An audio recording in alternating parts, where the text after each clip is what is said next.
cœur immaculé de Marie et la paix du monde, par le révérend Roger Thomas Calmel. Nous réfléchirons ici sur les paroles de la Sainte Vierge à Fatima.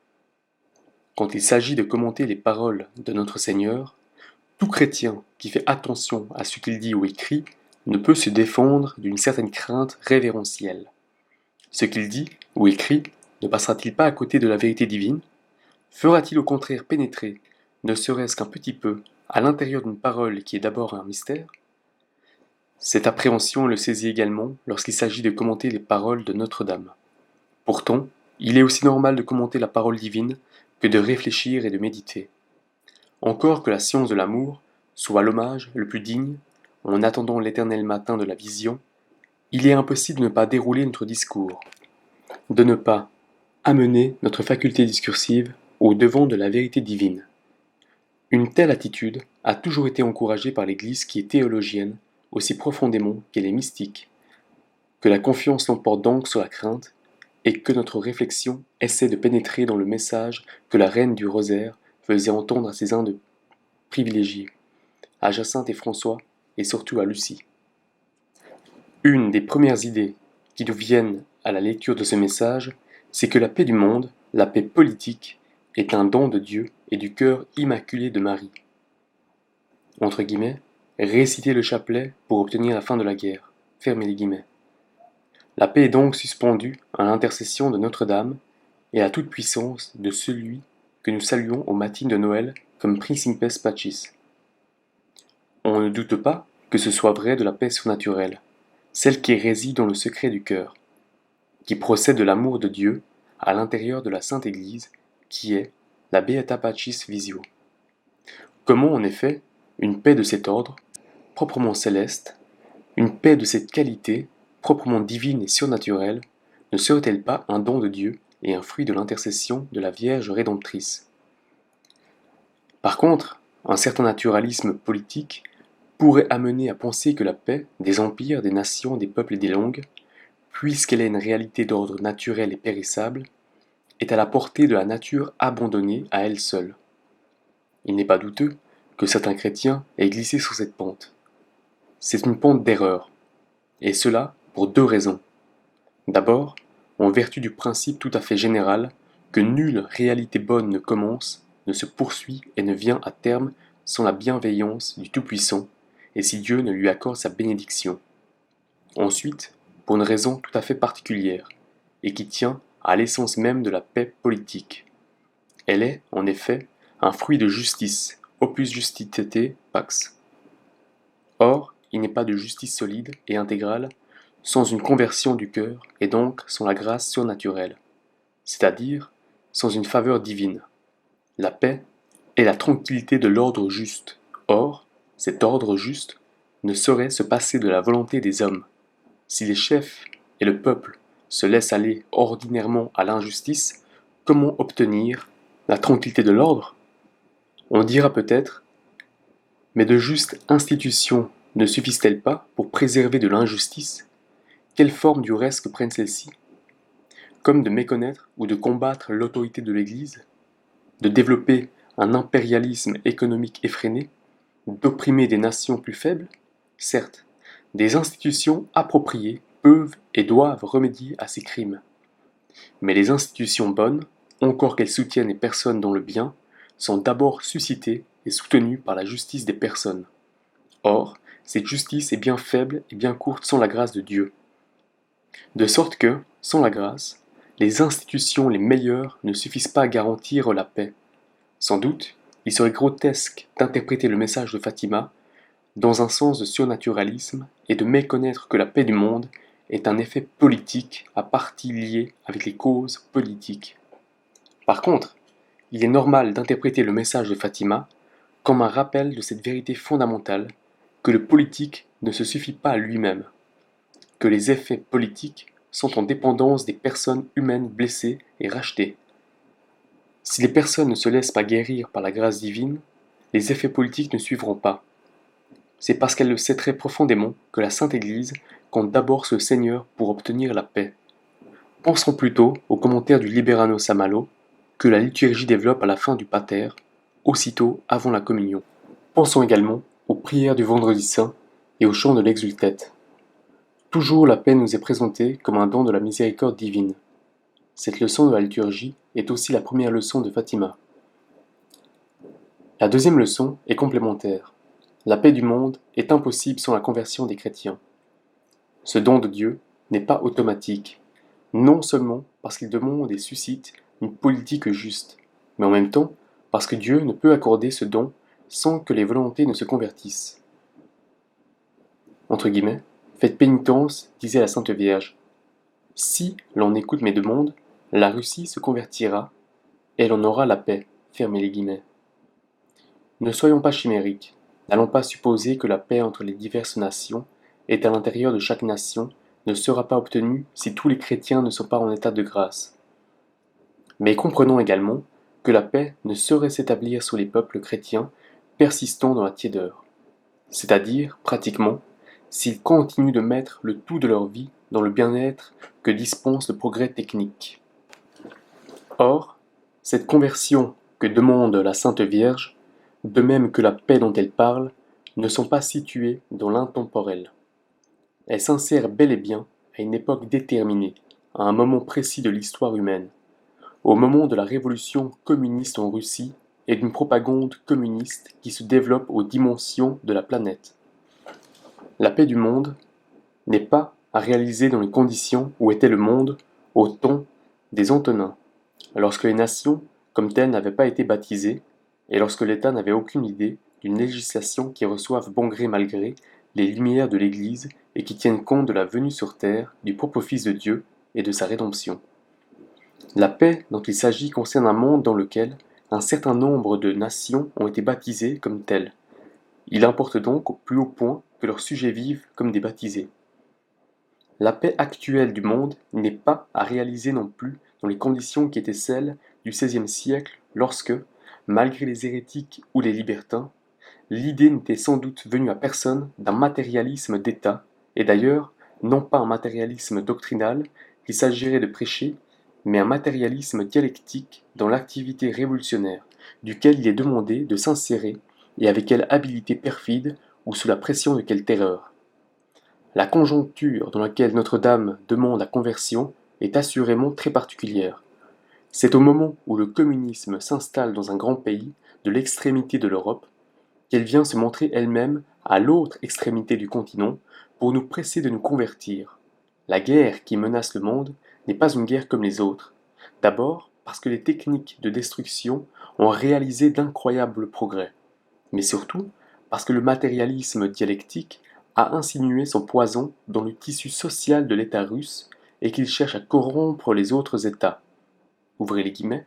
Si l'on n'écoute pas mes demandes, nous dit la Sainte Vierge, la Russie répondra à ses erreurs de par le monde, provoquant des guerres et des persécutions contre l'Église. Fermez les guillemets. Il serait facile de capituler d'avance et de dire par exemple, après tout, y a-t-il une telle importance à ce qu'une part de l'humanité soit détruite par les armes nucléaires? Les victimes ne se trouveront pas pour autant dans une impossibilité absolue de se sauver. Devons-nous redouter à ce point la domination mondiale du communisme et l'abolition des nations chrétiennes? Après tout, la grâce de Dieu n'a besoin de rien ni de personne, et ceux qui le veulent pourront encore sauver leur âme. Hélas, ces propos ne sont pas une objection fictive que je m'adresse. Ce langage de la capitulation préalable, qui soulève d'indignation tout cœur bien né, est tenu malheureusement par quelques chrétiens. Propos abjects que rejette immédiatement l'instinct de la générosité naturelle aussi bien que l'instinct de la foi. Ce refus spontané du cœur chrétien, qui devant ce discours et justification pourrait s'expliquer ainsi. C'est vrai que la grâce est assez forte et assez puissante pour tirer le bien du mal, pour faire naître la sainteté des martyrs, de l'iniquité des tyrans et de la cruauté des bourreaux. Il reste que nous n'avons pas à faire le mal pour qu'on sorte le bien, et que c'est là un abominable péché. Il reste que nous n'avons pas à coopérer au mal par notre publicité. Nous savons que même dans l'apostasie et l'iniquité générale des derniers temps, la puissance de Dieu est assez forte pour continuer de sauver encore les hommes. Mais nous devons faire ce qui est en nous pour empêcher l'injustice. Par ailleurs, il est vrai que les nations chrétiennes ne sont pas indispensables à la vie de l'Église. Mais puisqu'elles existent, nous serions criminels de travailler à leur disparition ou d'y coopérer d'une manière ou d'une autre. Nous n'avons pas à commettre cette injustice. Il est très facile de dire que l'Église n'a pas besoin de cette civilisation chrétienne. Cette proposition n'est entendue droitement que si on la voit dans la lumière des deux propositions suivantes. Du fait qu'elle pérégrine sur terre, l'Église ne peut éviter d'avoir une influence sur les choses terrestres qui sont en relation avec la foi. Elle ne peut éviter d'agir sur les mœurs privées et publiques, et par suite elle tend à former une civilisation chrétienne. La seconde vérité est que la civilisation chrétienne constitue pour l'Église une aide et un soutien normal. Nous savons les limites des nations chrétiennes et combien elles ont besoin continuellement d'être redressées, corrigées, remises dans le droit chemin, et qu'elles sont d'un autre ordre que l'Église. Mais conclure de là que du fait d'être distincts, ces deux ordres sont incommunicants, c'est, sous prétexte de pureté, ne pas tenir compte du fait que l'Église se développe sur cette terre. L'Église ne saurait être indifférente à ce qui socialement permet le respect du droit, c'est-à-dire un ordre temporel chrétien. Et c'est un tel ordre que Dieu veut comme soutien de son Église. Lorsque les chrétiens commettent la grande injustice de laisser abolir cet ordre, ils ne savent pas ce qu'ils font, ni de scandale ils chargent leur conscience. Par exemple, lorsque, sans aucune résistance, ils laissent fermer les écoles libres ou permettent l'étatisation intégrale de l'économie. Encore que Dieu sauve les âmes à travers les pires scandales, et même lorsque le scandale a été codifié et solidifié par des institutions. Les chrétiens sont très gravement coupables, qui favorise ou qui du moins n'empêche pas le scandale, alors qu'il le pourrait.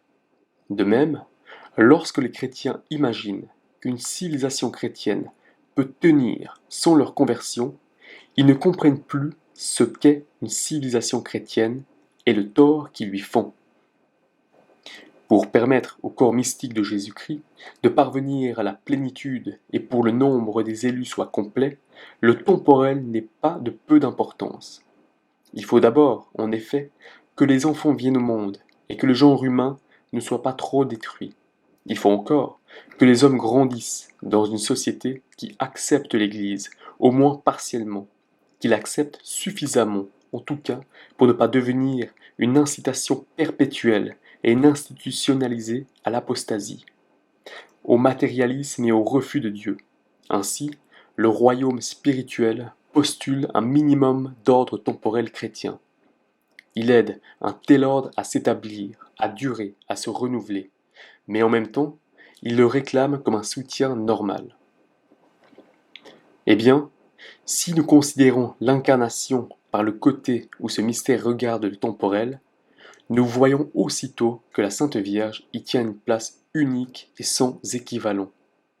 Qu'il s'agisse de la venue du Verbe de Dieu dans une chair passible et mortelle, qu'il s'agisse de la naissance à Bethléem, de la sauvegarde pendant l'exil en Égypte, de l'éducation à Nazareth ou du premier miracle aux noces de Cana, la Sainte Vierge a été mêlée au temporel de l'incarnation comme seule pouvait y être mêlée la mère du Verbe incarné. On conçoit donc qu'elle continue maintenant de veiller sur le temporel de l'humanité dans la mesure où il est en relation avec le corps mystique de son Fils Jésus-Christ. On conçoit qu'elle intervienne pour un ordre temporel chrétien. Il existe une affinité profonde entre ce rôle actuel pour la vie de l'Église et le rôle qu'elle a tenu pour l'accomplissement et le déroulement du mystère de l'incarnation. Sans doute est-il prédit que le temporel doit finir dans les abominations d'une apostasie généralisée. Mais jusqu'à ce jour, et dans ce jour-là même, la Sainte Vierge veillera maternellement pour assurer à la Sainte Église la part d'humanité et de civilisation chrétienne hors de laquelle elle ne serait plus possible sur cette terre. Cela explique pourquoi le Père du Ciel a voulu l'apparition de la Sainte Vierge à Fatima en 1917. Alors que les nations venaient pour la première fois de déchaîner une guerre d'extermination totale, alors que se développait une révolution toute nouvelle qui visait beaucoup moins à changer le régime, qu'à répandre à travers la planète les institutions et les mœurs de l'athéisme, bref, alors que la civilisation chrétienne, si imparfaite qu'elle puisse être, subissait au dedans et au dehors le plus formidable des assauts, il convenait que le Père du ciel envoie au monde, pour l'aider à retrouver un ordre temporel chrétien, la Vierge Immaculée, qui avait permis l'incarnation du Fils de Dieu et sa vie temporelle. Ceci nous permet d'entrevoir pourquoi les grandes apparitions de la Sainte Vierge, les apparitions de portée mondiale, commencent seulement après l'atteinte sans précédent portée à la civilisation chrétienne par la Grande Révolution, après la première tentative organisée de laïcisme intégral.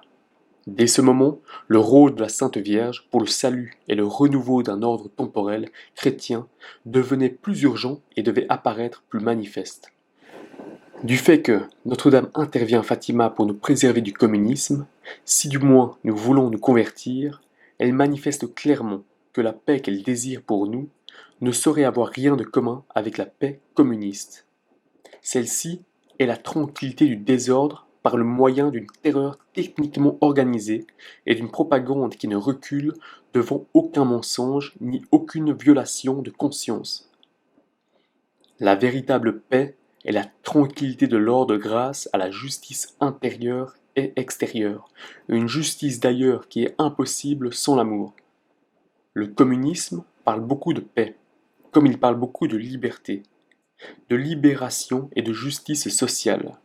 Mais comme il a refusé catégoriquement et par principe Dieu et son Église, comme il réduit l'homme à n'être qu'une certaine variété de la matière, sa paix ne saurait être qu'une grimaçante contrefaçon. Une paix qui contredit fondamentalement la nature de l'homme et de la société peut bien présenter les dehors de la tranquillité. C'est la tranquillité des forçats sur une galère. Ils ne bougent pas de leur banc de chiourme, et même, ils manœuvrent ensemble, parce qu'ils vivent sous l'empire de la terreur et la menace du fouet. Dans la galère communiste, les forçats ont encore le privilège, et c'est une supériorité appréciable par rapport à la galère classique, d'écouter les émissions de la radio de l'État qui exaltent les délices de leur sort et l'aménité de leurs gardiens, pendant que des grêles de coups pleuvent sont désemparées sur leurs carcasses squelettiques. Pas de paix communiste, pas davantage d'une paix qui consisterait dans une confortable religion de la terre, grâce au progrès technique. Ni matérialisme doux, ni matérialisme dialectique et révolutionnaire, encore que celui-ci soit autrement consistant et autrement tyrannique. La tentation de gagner l'univers sans s'inquiéter de perdre leur âme menace plus que jamais les pauvres hommes. Le progrès technique leur offre des possibilités toujours accrues d'occuper leur existence à faire diversion de l'éternel, de passer leur vie sans prière, ni sacrifice, ni amour de Dieu, de s'abandonner sans résistance aux anesthésistes sans nombre que le progrès découvre chaque jour. Sur les vaines occupations des gens du siècle gémissait Racine au XVIIe siècle. Sa lamentation est devenue dans notre monde encore plus justifiée qu'à l'époque de la diligence, des bateaux à voile et des comédiens ambulants. C'est pourquoi la Sainte Vierge presse les chrétiens de se convertir, c'est-à-dire de se réveiller de la paix menteuse du matérialisme tranquille sous peine de devenir la proie du matérialisme dialectique et de son ordre intrinsèquement pervers. À Fatima, la Sainte Vierge n'a pas dit simplement qu'à la fin elle triompherait. Elle a précisé, à la fin, mon cœur immaculé triomphera. Elle voulait ainsi nous rappeler que son intervention dans notre histoire misérable serait une preuve de plus de son amour. De même qu'il ne faut pas chercher une autre origine que son amour de Mère de Dieu au Fiat Mihi qui a permis l'incarnation, à l'offrande silencieuse de sa compassion co-rédemptrice, enfin, à son ardente prière du Cénacle, qui a obtenu l'effusion irrévocable du Saint-Esprit. De même, son incessante supplication invisible dans le paradis et son intervention manifeste à certaines heures désespérées de l'histoire de l'Église et de la civilisation chrétienne procède, elle, uniquement de son amour. Nous avons vu des chrétiens se permettre un sourire narquois en entendant les vocables de Sacré-Cœur et de Cœur Immaculé. Ils justifiaient, par des raisons théologiques, leur discrète moquerie. Il suffisait, expliquait-il, de parler de Jésus et de Notre-Dame sans faire mention explicite de leur cœur.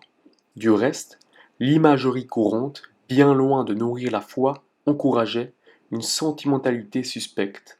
Quoi qu'il en soit, d'une imagerie souvent contestable, l'Église infaillible nous propose officiellement la dévotion au Sacré-Cœur et au Cœur Immaculé, et dans les apparitions de Fatima, il est question non seulement de Notre-Dame ou de la Reine du Rosaire, mais encore du Cœur Immaculé.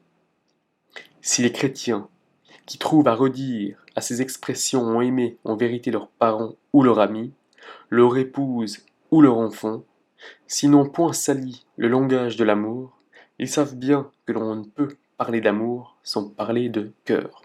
Depuis qu'il y a des humains et qui éprouvent de l'affection, ils reprennent invariablement des termes et des phrases qui n'en demeurent pas moins valables pour avoir été souvent profanés. Entre guillemets, je vous donne mon cœur, je vous garde dans mon cœur, fermez les guillemets. Eh bien, puisque Marie nous aime, et puisqu'elle n'a d'autre raison de s'occuper de nous que son amour ineffable de mère, de Dieu corédemptrice, il n'est pas étonnant qu'elle nous parle de son cœur. Il n'est pas non plus étonnant qu'elle ajoute mon cœur immaculé. Elle nous laisse entendre par là combien elle nous aime purement, combien son amour est accordé à la sainteté de Dieu, et qu'il lui est impossible de désirer pour nous autre chose que l'accomplissement de la volonté de Dieu, elle qui est la mère immaculée de son Fils unique. Sans doute, nos frères du ciel, les anges et les saints, ne peuvent-ils pas nous aimer, eux non plus, sinon en toute pureté, et en désirant pour nous autre chose que ce que Dieu veut. Mais ils n'ont pas avec Dieu ce lien absolument unique, à la fois physique et spirituel, qui est le propre de la mère de Dieu. Dès lors, ils n'ont pas à l'égard de Dieu et à notre égard cette perfection et qualité d'amour qui appartiennent à la mère de Dieu. L'amour des anges et des saints est certainement pur, mais l'amour de la mère de Dieu immaculée le dépasse extraordinairement en pureté. Sachant cela, nous comprenons mieux qu'elle nous parle de conversion, et qu'elle fasse dépendre la paix de la conversion, c'est-à-dire de la fidélité à son Fils et la conformité à son évangile. Elle ne saurait en effet désirer la paix pour ses enfants, c'est-à-dire le premier des biens temporels, s'il devait leur faire oublier la conversion, leur faire esquiver le premier des biens spirituels, c'est-à-dire la conformité à Jésus-Christ par la conversion, en attendant la conformité à Jésus-Christ par la résurrection bienheureuse.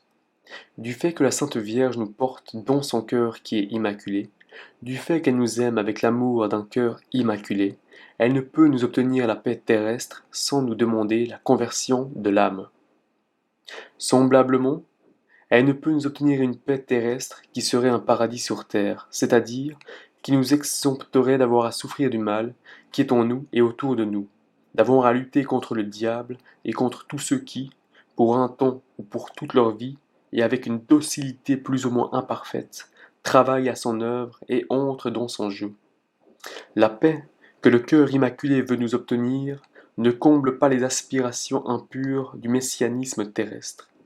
Ce messianisme, abhorré par l'unique Messie, qui ne veut tenir compte ni de la croix, ni du diable, ni de la participation au sacrifice de Jésus, ni de la malice déchaînée de Satan.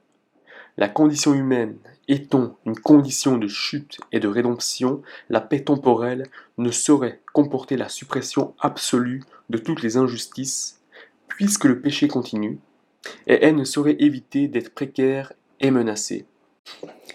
Une parole de la Sainte Vierge à Fatima nous le rappelle avec douceur mais sans possibilité d'illusion. Entre guillemets, il sera concédé au monde, dit-elle, un certain temps de paix. Fermez les guillemets. Cette restriction nous serre le cœur. La paix ne sera un point perpétuel. Et nous ajoutons, elle ne sera pas le triomphe sans mélange d'une justice parfaite. On peut en être déçu, gémir ou s'irriter. Cependant, ce qui est conforme aux meilleures aspirations de notre nature, aussi bien qu'aux divines inclinations de la grâce, c'est de comprendre que ce bien, pour imparfait qu'il soit, est quand même d'un très grand prix. c'est encore de travailler à la paix terrestre, chacun à notre poste et selon nos possibilités, en veillant par-dessus tout à la conversion de notre cœur, bref, de travailler à la paix dans les dispositions chrétiennes que la Sainte Vierge est venue nous rappeler. La haine, la rage, la malice vigilante de Satan contre l'Église, du dragon contre l'épouse, dureront jusqu'au retour glorieux de l'agneau. La révélation de l'Apocalypse ne permet pas d'en douter. De même, l'Apocalypse nous enseigne que les assauts de l'enfer redoubleront de violence à mesure que la fin se rapproche. La contre-Église perfectionnera ses méthodes. Cette contre-Église, dans l'Apocalypse, nous dévoile qu'elle n'est autre que le pouvoir politique.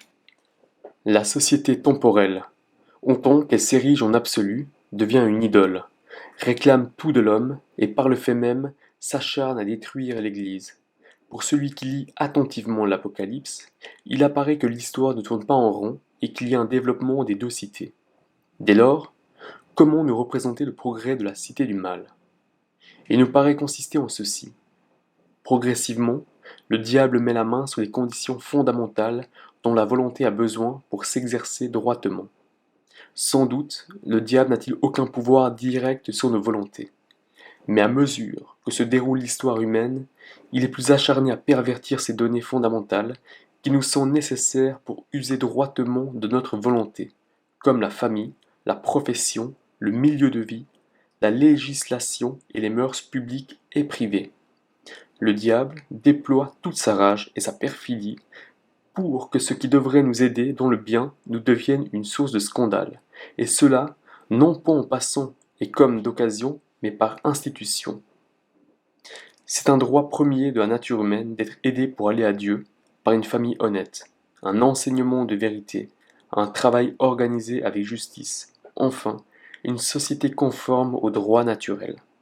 Le diable, à mesure que se déroule l'histoire, se montre plus fort et plus habile pour violer les véritables droits de l'homme et lui aménager une vie où l'apostasie se produira comme naturellement. Une société basée sur le matérialisme dialectique représente un progrès incontestable dans ses méthodes. Une telle société est possédée du diable puisque l'ensemble des institutions est contraire au droit naturel. C'est du péché institutionnalisé. À Fatima, plus encore qu'à Lourdes, la Sainte Vierge a recommandé de réciter le rosaire. Elle s'est même donné le titre de Notre-Dame du Rosaire. Et existe-t-il une relation profonde entre le changement intime du cœur, la conversion qu'elle réclame de nous, et cette forme de prière qui demeure trop souvent routinière et superficielle? La réponse est affirmative, et nous montrerons pourquoi. Encore faut-il cependant que cette prière en soit une, c'est-à-dire qu'elle soit faite en esprit et en vérité au lieu d'être marmottée mécaniquement. Les indignations de Pascal dans sa 9e provinciale et celles de Saint-Grignon de Montfort au chapitre 3e de la vraie dévotion, à l'adresse des faux dévots à Notre-Dame, méritent toujours de retenir notre attention, et après Fatima, au moins autant qu'au XVIIe siècle.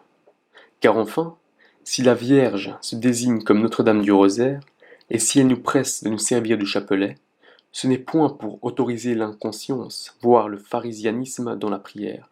Ceci dit, il apparaît que le grand avantage du rosaire, quand il est dit en esprit et en vérité, c'est de nous obliger, plus que nulle dévotion, nous ne parlons pas de liturgie qui est d'un autre ordre, à prendre conscience du mystère intégral de notre rédemption, la vie, la passion et la gloire du Christ Sauveur.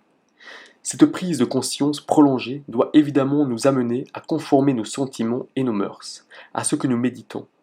Le rosaire est une prière contemplative. C'est l'évangile même qu'il faut contempler, et de plus, c'est en présence et avec l'aide de celle qui est entrée le plus avant au cœur de l'évangile que se poursuit notre contemplation. Comment ne serait-elle pas une source merveilleuse de vie évangélique? Comment, dès lors, le rosaire nous entraînerait-il pas vigoureusement à changer de vie et à nous convertir? Cela d'autant plus que si on le dit comme il faut le dire, le rosaire doit nous amener à une meilleure fréquentation de l'Eucharistie, au mystère de foi et à la grande prière eucharistique, qui sont les moyens privilégiés de notre transformation dans le Christ. Le rosaire bien dit nous fait entrer mystiquement dans le mystère du Christ et nous fait désirer de participer à ce mystère sacramentalement, afin que notre participation mystique devienne plus continue et plus profonde. L'efficacité du rosaire pour notre conversion se conçoit encore mieux si l'on songe à la liaison vitale entre la récitation des mystères et la fréquentation sacramentale du mystère eucharistique. Non moins qu'une contemplation, le rosaire est une demande et une demande assurément très convenable aux yeux de Dieu et très présentable à son infinie sainteté, puisque le suppliant, le pauvre pécheur qui implore, se cache et se perd dans la prière de celle qui prie parfaitement. Car c'est d'une manière parfaite qu'elle s'adresse au Père, au nom de son Fils Jésus et dans l'Esprit Saint. C'est avec un accent d'une pureté ineffable qu'elle prononce le Père Dominum Nostrum Iesum Christum, étant la mère immaculée de ce Dominus. Ces quelques réflexions suffisent sans doute à faire comprendre pourquoi la Sainte Vierge, sans parler de l'enseignement ordinaire de l'Église, attache au rosaire une telle importance. C'est que le rosaire, à vrai dire, loin d'être fermé sur lui-même, et de dispenser de tout le reste, est un chemin très sûr vers des biens meilleurs. Loin d'exempter la conversion, il y prépare. Loin de faire oublier la liturgie et les sacrements, il y conduit et les prolonge. Le mauvais usage qui peut en être fait ne prouve pas plus quelque chose contre sa valeur que l'iconographie religieuse, si souvent détestable, ne prouve quelque chose contre la splendeur du Christ et de la Vierge. C'est surtout, lorsque fléchit la ferveur dans le peuple chrétien, lorsque se multiplient les scandales et les péchés, ou lorsque la civilisation chrétienne est sur le point d'être ruinée, c'est surtout en ces heures d'extrême péril, soit pour l'Église, soit pour les nations chrétiennes, que les papes nous adjurent de recourir au rosaire. Souvenons-nous, par exemple, de Saint Pie V au moment de l'invasion ottomane de Pie XI, pendant la Révolution espagnole et à la veille de la Seconde Guerre mondiale de Pie XII, enfin, pendant que le tiers de l'Église devenait l'Église du silence. Cette confiance que les papes et la Sainte Église mettent dans le rosaire pour triompher des forces de l'enfer dans les heures de leur déchaînement le plus furieux s'explique naturellement parce que le rosaire étant une sainte méditation nous met sous la voie de la conversion. Étant une supplication par l'intermédiaire de l'Immaculée, il est une supplication pure.